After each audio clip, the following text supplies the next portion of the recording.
नमस्कार, ये आकाशवाणी है। अभी आप अनुज कुमार शर्मा से समाचार सुनेंगे।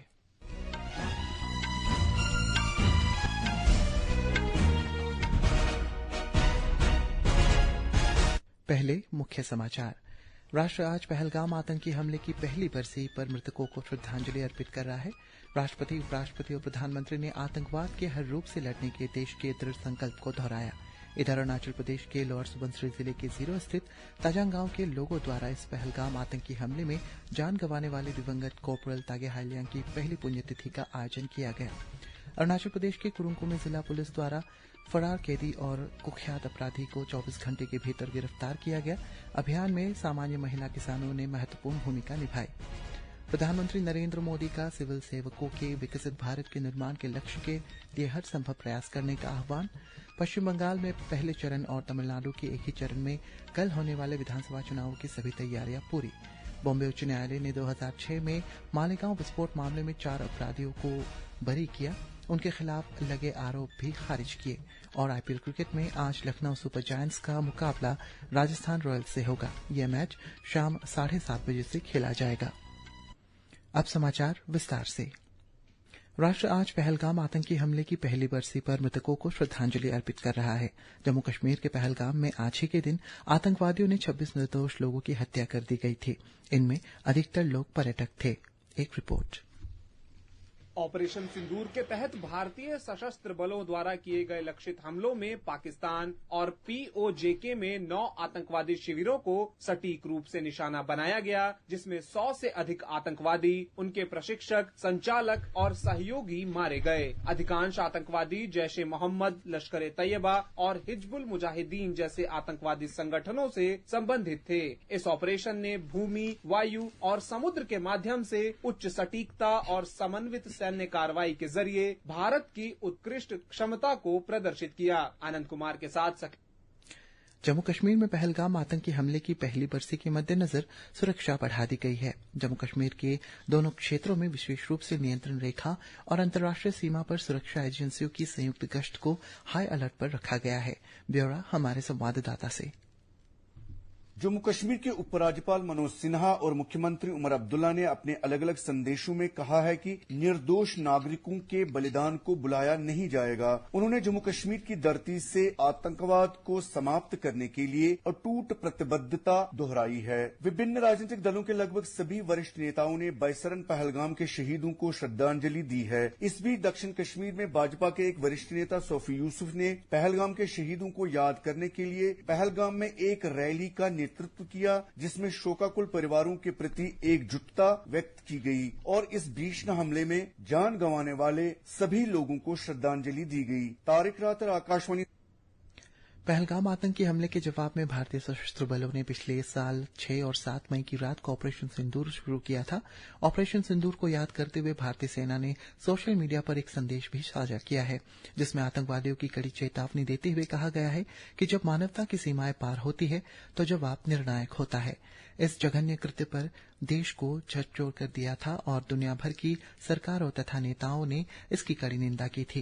राष्ट्रपति द्रौपदी मुर्मू, उपराष्ट्रपति सीपी राधाकृष्णन, प्रधानमंत्री नरेंद्र मोदी, गृहमंत्री अमित शाह, रक्षा मंत्री राजनाथ सिंह, विदेश मंत्री जयशंकर और सूचना तथा प्रसारण मंत्री अश्विनी वैष्णव ने पहलगाम आतंकी हमले की पहली बरसी पर मृतकों को श्रद्धांजलि अर्पित की।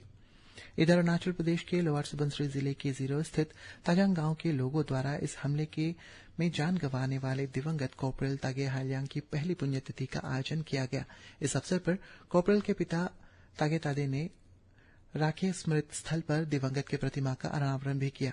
कार्यक्रम में बड़ी संख्या में गांव के बुजुर्गों और स्थानीय निवासियों ने एकजुटता का प्रदर्शन करते हुए 2 मिनट का मौन रखकर दिवंगत आत्मा को श्रद्धांजलि अर्पित की।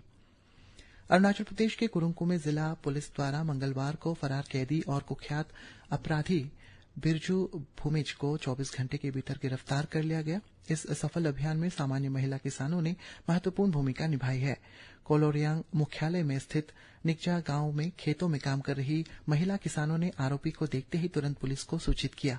समुदाय से मिली सूचना के आधार पर पुलिस स्टेशन के प्रभारी अधिकारी गमोजेनी के नेतृत्व में पुलिस टीम तुरंत मौके पर पहुंची और आरोपी को हिरासत में लिया। प्रधानमंत्री नरेंद्र मोदी ने सिविल सेवकों के विकसित भारत के निर्माण में लक्ष्य के साथ उन्हें हर प्रयास को समायोजित करने का आह्वान किया। देश के सिविल सेवकों को लिखे पत्र में श्री मोदी ने निरंतर सीखने और क्षमता निर्माण के प्रति उनकी प्रतिबद्धता को सराहा है।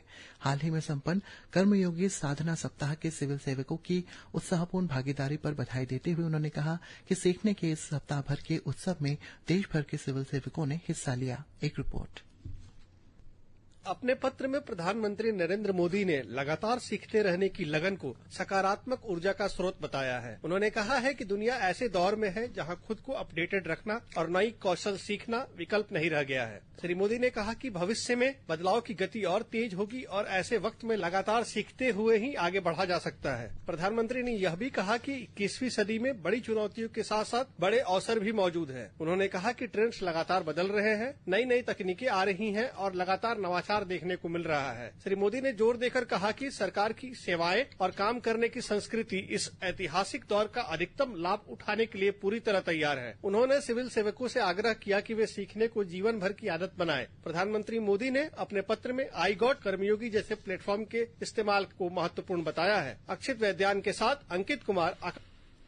बॉम्बे उच्च न्यायालय ने आज 2006 के मालेगांव बम विस्फोट मामले में 4 आरोपियों को बरी कर दिया है। न्यायालय ने उनके खिलाफ आरोप तय करने वाले विशेष न्यायालय के आदेश को भी रद्द कर दिया है। चारों पर भारतीय दंड संहिता की विभिन्न धाराओं के अंतर्गत हत्या और आपराधिक साजिश के साथ साथ कड़े गैर कानूनी गतिविधियां रोकथाम अधिनियम UAPA के तहत आरोप लगाए गए थे। पश्चिम बंगाल में पहले चरण और तमिलनाडु में एक ही चरण में कल होने वाले विधानसभा चुनाव के मतदान के लिए तैयारियां पूरी हो गई है। पश्चिम बंगाल में कल 16 जिलों के 152 सीटों पर विधानसभा चुनाव के पहले चरण का मतदान होगा। हमारे संवाददाता ने बताया कि इस चरण में 1478 उम्मीदवार चुनावी मैदान में हैं।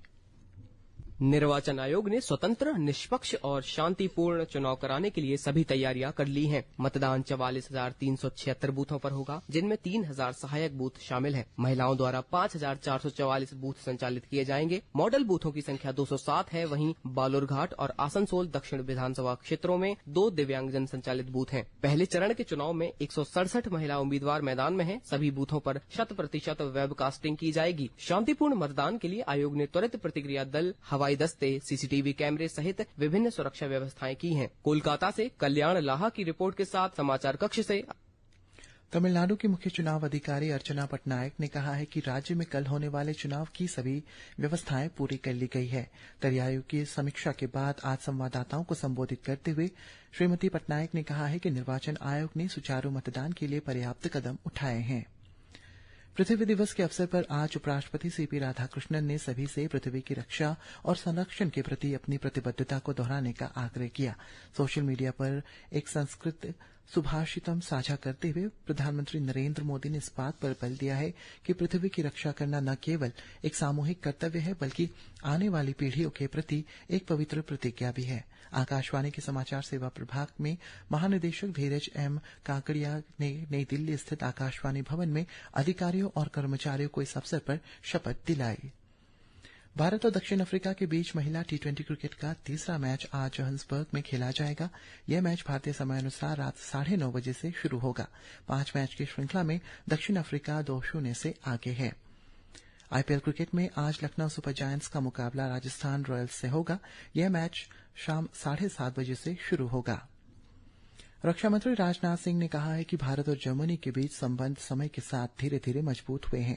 जर्मनी के बर्लिन में भारतीय प्रवासी समुदाय को संबोधित करते हुए श्री सिंह ने कहा है कि दोनों देश न केवल राजनीतिक और रणनीतिक संबंध साझा करते हैं बल्कि कला और संस्कृति का भी बड़े उत्साह के साथ आदान प्रदान करते हैं। प्रमुख रक्षा अध्यक्ष जनरल अनिल चौहान ने ब्रिटेन के अधिकार यात्रा के दौरान ब्रिटेन के प्रमुख रक्षा अध्यक्ष एयर चीफ मार्शल रिचर्ड नाइटन से मुलाकात की। बैठक में दोनों देशों के वैश्विक व्यापार असंतुलन से लेकर उभरते साइबर खतरों तक की समकालीन चुनौतियों का मिलकर समाधान करने, शांतिपूर्ण और समृद्ध हिंद प्रशांत क्षेत्र को बढ़ावा देने और तीव्र तकनीकी परिवर्तन का लाभ उठाने के लिए अपने साझा संकल्प की पुष्टि की।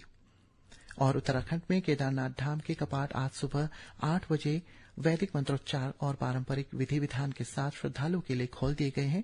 मंदिर में पहली पारंपरिक पूजा प्रधानमंत्री नरेंद्र मोदी के नाम पर की गई। इसी के साथ ये समाचार बुलेटिन समाप्त हुआ। नमस्कार।